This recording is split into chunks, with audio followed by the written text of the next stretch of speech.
Hello दोस्तों, स्वागत है आपके अपने YouTube channel target civil services में। आज है 18 फरवरी और आज की इस लेक्चर में 18 फरवरी से जितने भी करंट अफेयर्स के क्वेश्चन बनने वाले हैं सारे क्वेश्चन को इस लेक्चर में हम डिस्कस करने वाले हैं। और साथ ही दोस्तों इन करंट अफेयर्स के क्वेश्चन से जो भी एक्स्ट्रा फैक्ट बनेगा उन्हें भी हम देखने वाले हैं। सबसे पहले हम दोस्तों बात करते हैं जो लास्ट क्लास में आपसे क्वेश्चन पूछा गया था। तो लास्ट क्लास में आपसे क्वेश्चन पूछा गया था कि राष्ट्रीय शैक्षणिक अनुसंधान और प्रशिक्षण परिषद मतलब एनसीईआरटी के नए निदेशक कौन बने हैं। तो ये बन गए दोस्तों दिनेश प्रसाद। यहाँ पे करेक्ट आंसर हो जाएगा ऑप्शन 2। और आप देख सकते हो दोस्तों ये है दिनेश प्रसाद जिन्हें एनसीईआरटी के नए निदेशक के रूप में नियुक्त किया गया है। दोस्तों मैं आपको बता दूं कि ये जो एनसीईआरटी है इसकी स्थापना 27 जुलाई 1961 को की गई थी और इसका मुख्यालय कहाँ पर स्थित है, तो यह नई दिल्ली में स्थित है। तो करेक्ट आंसर हो गया यहाँ पे ऑप्शन 2 दिनेश प्रसाद। और अब दोस्तों शुरुआत करते हैं जो लास्ट क्लास में हमने क्वेश्चन किए थे उनके रिवीजन की। तो रिवीजन का पहला क्वेश्चन है कि हाल ही में आईपीएस केवी राजेंद्र नाथ रेड्डी कहाँ के नए डीजीपी बने हैं। तो ये बन गए दोस्तों आंध्र प्रदेश राज्य के। राइट आंसर हो जाएगा यहाँ पे ऑप्शन 3। नेक्स्ट क्वेश्चन था दोस्तों कि केंद्रीय माध्यमिक शिक्षा बोर्ड मतलब सीबीएसई के नए अध्यक्ष कौन बने हैं। तो ये बने हैं विनीत जोशी। तो यहाँ पे राइट आंसर है ऑप्शन 1। अगला क्वेश्चन है दोस्तों कि गुरुग्राम की पहली महिला पुलिस कमिश्नर कौन बनी है। तो ये बनी है दोस्तों कला रामचंद्रन। करेक्ट आंसर है यहाँ पे ऑप्शन 4। नेक्स्ट क्वेश्चन दोस्तों कि भारत की पहली 100% प्लास्टिक वेस्ट न्यूट्रल करने वाली कंपनी कौन सी बनी है। तो ये बनी है दोस्तों Dabur India limited. Right answer हो जाएगा यहाँ पे ऑप्शन 2। अगला क्वेश्चन था दोस्तों कि इल्कर आईसी किस एयरलाइंस कंपनी के एमडी और सीईओ बनाए गए हैं। तो इन्हें बनाया गया है दोस्तों एयर इंडिया एयरलाइंस कंपनी के। राइट आंसर हो जाएगा यहाँ पे ऑप्शन 3। अगला क्वेश्चन है दोस्तों कि ICC player of the month जनवरी 2022 किसे चुना गया है। तो यह चुना गया है दोस्तों कीगन पीटरसन को। करेक्ट आंसर है यहाँ पे ऑप्शन 2। नेक्स्ट क्वेश्चन दोस्तों कि हाल ही में किस स्पेस एजेंसी ने इनसेट 4B उपग्रह को निष्क्रिय कर दिया है। तो यह निष्क्रिय किया दोस्तों इसरो भारत ने। राइट आंसर हो जाएगा यहाँ पे ऑप्शन 2। और रिवीजन का लास्ट क्वेश्चन है कि प्रसिद्ध बप्पी लाहिड़ी का हाल ही में निधन हो गया है और इनका जो संबंध है दोस्तों वो किस क्षेत्र से है। तो इनका संबंध है संगीतकार से। तो यहाँ पे करेक्ट आंसर है ऑप्शन 4। और अब दोस्तों शुरुआत करते हैं आज के करंट अफेयर्स की। और अभी तक आपने हमारे लेक्चर को लाइक नहीं किया है तो लाइक जरूर कर दे, शेयर भी करें। अगर आप इस चैनल पर नए हो दोस्तों तो इसे सब्सक्राइब जरूर करें। का जो पहला क्वेश्चन है आपके लिए कि केंद्रीय मंत्रिमंडल ने किस ग्रुप की अध्यक्षता के लिए एक सचिवालय की स्थापना की मंजूरी दी है। तो यह मंजूरी दी है दोस्तों G20 ग्रुप की अध्यक्षता के लिए। करेक्ट आंसर हो जाएगा यहाँ पे ऑप्शन 3। तो दोस्तों भारत 1 दिसंबर 2022 से 30 नवंबर 2023 तक G20 की अध्यक्षता करेगा और इसी के लिए एक सचिवालय बनाया जा रहा है। और यह सचिवालय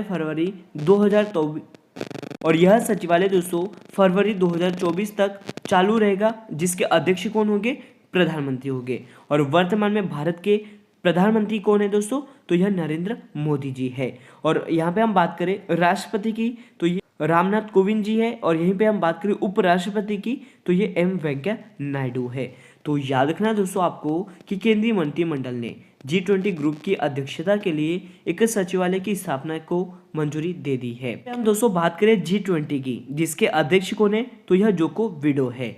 यहीं पे दोस्तों मैं आपको बता दूं कि ये जो G20 ग्रुप है इसमें कुल 19 देश और एक यूरोपीय संघ शामिल है। याद रखना आपको, और एक यूरोपीय संघ शामिल है। और अब चलते हैं दोस्तों अगले क्वेश्चन की ओर। और आपके लिए अगला क्वेश्चन दोस्तों कि 2022 को गुरु रविदास जी की 645वीं जयंती कब मनाई गई है। तो दोस्तों मैं आपको बता दूं कि 16 फरवरी 2022 को गुरु रविदास जी की 645वीं जयंती मनाई गई है। तो 16 फरवरी को डेट याद रखना आपको, 16 फरवरी को गुरु रविदास जी की 645वीं जयंती मनाई गई है। गुरु रविदास जी का जो जन्म है दोस्तों वो संवत 1433 में वाराणसी उत्तर प्रदेश में हुआ था। तो करेक्ट आंसर हो गया यहाँ पे ऑप्शन 4 16 फरवरी। और अब चलते हैं अगले क्वेश्चन की ओर। और आपके लिए अगला क्वेश्चन दोस्तों कि मेदाराम जतारा 2022 महोत्सव किस राज्य में शुरू हुआ है। तो इसकी जो शुरुआत है दोस्तों वो तेलंगाना राज्य में की है। करेक्ट आंसर है यहाँ पे ऑप्शन 2। तो यह उत्सव 16 फरवरी से 19 फरवरी तक आयोजित किया जा रहा है। कुंभ मेले के बाद दोस्तों मेदाराम जतारा भारत का दूसरा सबसे बड़ा मेला है। दोस्तों ये जो मेदाराम जतारा देवी समस्का और अरलम्मा के सम्मान में आयोजित किया जाता है और इस उत्सव का जो आयोजन है वो तेलंगाना की कोया जनजाति और तेलंगाना सरकार के सहयोग से होता है। तो याद रखना दोस्तों कि मेदाराम जतारा महोत्सव कहाँ पर आयोजित किया है, तो तेलंगाना राज्य में। साथ ही दोस्तों मैं आपको बता दूं कि कुंभ मेला ये कहाँ कहाँ पर लगता है, तो प्रयागराज, हरिद्वार, उज्जैन और नासिक में लगता है। और अब चलते हैं अगले क्वेश्चन की ओर। आपके लिए अगला क्वेश्चन है कि अर्जेंटीना ओपन 2022 का जो खिताब है वो किसने जीता है, तो इस खिताब को जीत लिया दोस्तों कैस्पर रूड ने। करेक्ट आंसर हो जाएगा यहाँ पे ऑप्शन थर्ड। तो दोस्तों नॉर्वे के कैस्पर रूड ने फाइनल में पिछली बार के चैंपियन डिएगो स्वार्जरमैन को 5-7, 6-2, 6-3 से हराकर टेनिस टूर्नामेंट अर्जेंटीना ओपन 2022 का खिताब अपने नाम कर लिया है। उनका दोस्तों दूसरा अर्जेंटीना ओपन खिताब है। और ये जो अर्जेंटीना ओपन 2022 का कौन सा संस्करण आयोजित किया गया था, तो 25वां। और इसका जो आयोजन स्थल है दोस्तों वो क्या है, तो यह ब्यूनस आयर्स जो कि अर्जेंटीना में स्थित है। तो याद रखना यहाँ पे correct answer option third, Caspar rude ने अर्जेंटीना ओपन 2022 का खिताब अपने नाम कर लिया है। और अब चलते हैं अगले क्वेश्चन की ओर। और आपके लिए अगला क्वेश्चन दोस्तों कि तुर्की के राष्ट्रपति ने तुर्की का नाम बदलकर नया नाम क्या कर दिया है।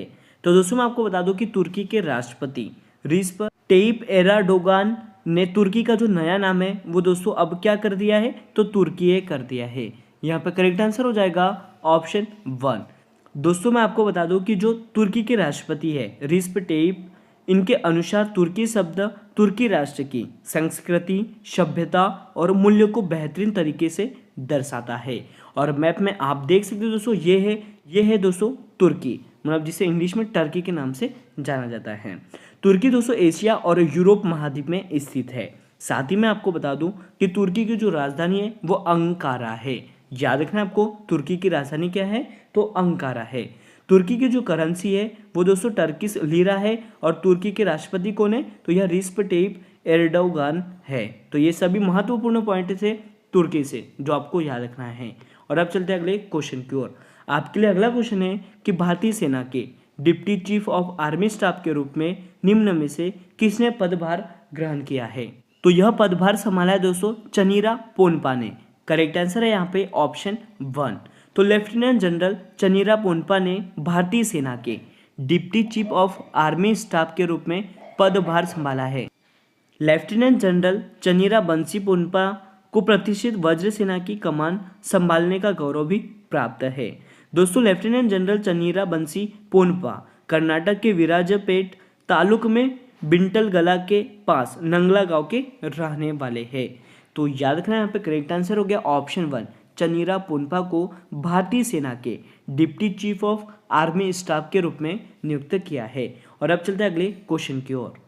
और आपके लिए अगला क्वेश्चन है कि 50 साल के इतिहास में किस देश ने पहली बार आपातकालीन अधिनियम लागू किया है। तो यह अधिनियम लागू किया है दोस्तों कनाडा ने। करेक्ट आंसर हो जाएगा यहाँ पे ऑप्शन 3।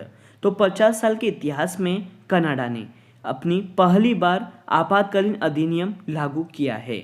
दोस्तों मैं आपको बता दूं कि कनाडा के जो प्रधानमंत्री है जस्टिन ट्रूडो, जिनके इतिहास में पहली बार आपात स्थिति अधिनियम लागू किया है ताकि संघीय सरकार को कोरोना महामारी प्रतिबंधों के खिलाफ चल रहे अवरोधों और विरोधों को संभालने के लिए अतिरिक्त शक्तियां दी जा सके। यहाँ पे हम दोस्तों बात कर रहे हैं कनाडा की। तो कनाडा आप मैप में देख सकते हो दोस्तों, ये स्थित है उत्तरी अमेरिका महाद्वीप में। और दोस्तों ये जो कनाडा है इसकी राजधानी क्या है, तो ओटावा है। यहाँ पे मैं आपको बता दूं कि कनाडा की जो करेंसी है वो कैनेडियन डॉलर है। और कनाडा के प्रधानमंत्री कौन है, तो यह जस्टिन ट्रूडो है। क्षेत्रफल के हिसाब से जो विश्व का दूसरा सबसे बड़ा देश है वो कौन सा है, यह कनाडा है। और पहला दोस्तों रूस है। यहीं पे दोस्तों मैं आपको बता दूं कि 49वीं समांतर रेखा किन दो देशों के बीच है, तो कनाडा और अमेरिका के बीच है। और जो कनाडा है इसकी संसद का नाम क्या है, तो इन्हें पार्लियामेंट के नाम से जाना जाता है। और अब चलते हैं दोस्तों अगले क्वेश्चन की ओर। और आज का लास्ट क्वेश्चन दोस्तों आपके लिए कि CEC महिला आइस हॉकी चैंपियनशिप 2022 का जो खिताब है वो किसने जीता है? तो इस खिताब को जीत लिया दोस्तों खारू ने। करेक्ट आंसर हो जाएगा ऑप्शन थर्ड। तो खारू टीम ने दोस्तों ललोक महिला टीम को फाइनल में सीईसी महिला आइस हॉकी चैंपियनशिप 2022 का खिताब जीत लिया है और इस टूर्नामेंट में 7 टीमों ने भाग लिया था। जिला युवा सेवा और खेल विभाग द्वारा Ladakh winter sports club Leh के सहयोग से इस चैंपियनशिप का आयोजन किया गया था। दोस्तों मैं आपको बता दूं कि ये जो सीईसी कप महिला आइस हॉकी चैंपियनशिप है, इसका जो आयोजन है वो हर साल किया जाता है। तो यहाँ पे करेक्ट आंसर हो गया ऑप्शन थर्ड खारू। और अब दोस्तों शुरुआत करते हैं आज के डेली जीके तड़का डोज 22 की। तो दोस्तों यहाँ पे मैं आपको बता दूं कि हम डेली जीके तड़का में जितने भी क्वेश्चन करते हैं वो बहुत ही इंपॉर्टेंट होते हैं और जो आने वाले एग्जाम में पूछे जा सकते हैं, क्योंकि दोस्तों यह ऐसे सिलेक्टेड क्वेश्चन है जो एग्जाम में बार बार रिपीट होते हैं। और आज का पहला क्वेश्चन है कि अंतरिक्ष में जाने वाली पहली भारतीय महिला कौन थी? तो दोस्तों ये थी कल्पना चावला। नेक्स्ट पॉइंट है कि प्रसिद्ध कंधारिया महादेव मंदिर कहाँ पर स्थित है? तो यह स्थित है खजुराहो मध्य प्रदेश राज्य में। अगला पॉइंट है दोस्तों कि प्लेइंग इट माई वे आत्मकथा के लेखक कौन है? तो दोस्तों ये है सचिन तेंदुलकर। नेक्स्ट क्वेश्चन है कि स्वतंत्र भारत के पहले स्वास्थ्य मंत्री कौन थे? तो दोस्तों ये थे राजकुमारी अमृत कौर। अगला पॉइंट है दोस्तों कि भारतीय संविधान का कौन सा अनुच्छेद भारत के राष्ट्रपति के चुनाव से संबंधित है? तो आर्टिकल नंबर है दोस्तों 54। नेक्स्ट क्वेश्चन देख लेते हैं कि वर्ष 1978 में किस संविधान संशोधन ने संपत्ति को खरीदने और रखने और बेचने के अधिकार को मौलिक अधिकार के रूप में समाप्त कर दिया? तो दोस्तों ये संविधान संशोधन था 44वां। नेक्स्ट क्वेश्चन है दोस्तों कि किस नदी पर बगलहियार बांध का निर्माण किया गया है? तो यह नदी है चेनाब नदी। याद रखना, चेनाब नदी पर बगलहियार बांध का निर्माण किया जा रहा है। नेक्स्ट क्वेश्चन है दोस्तों कि भारत के किसी राज्य उच्च न्यायालय की पहली महिला मुख्य न्यायाधीश कौन थी? तो यह थी दोस्तों लीला सेठ। अगला क्वेश्चन देख लेते हैं कि सिंधु घाटी सभ्यता का कौन सा प्राचीन शहर अपने बंदरगाह के लिए प्रसिद्ध था? तो यह प्रसिद्ध था दोस्तों लोथल। याद रखना आपको कि सिंधु घाटी सभ्यता का लोथल प्राचीन शहर अपने बंदरगाह के लिए प्रसिद्ध था। और आज का लास्ट डोज है आपके लिए कि मादा एन्फेलिस मच्छर के काटने से कौन सा रोग होता है? तो दोस्तों इससे होने वाला जो रोग है वो मलेरिया है। तो बात करते हैं आज के क्वेश्चन ऑफ द डे की। तो आज का जो क्वेश्चन है आपके लिए कि भारतीय रेलवे द्वारा देश की सबसे बड़ी कुश्ती अकादमी कहां पर स्थापित की जाएगी? इसका सही जवाब आपको कमेंट सेक्शन में देना है। और साथ ही दोस्तों आपको बताना है कि वर्तमान में भारतीय रेलवे के मंत्री कौन हैं। तो आज का लेक्चर यहीं पर एंड होता है। अगर आपको हमारा लेक्चर और आपको हमारी मेहनत अच्छी लगती हो तो इसे लाइक जरूर करें, शेयर भी करें। अगर आप इस चैनल पर नए हो दोस्तों तो इसे सब्सक्राइब भी जरूर कर ले। Thank you so much guys for watching this video. Bye bye, take care.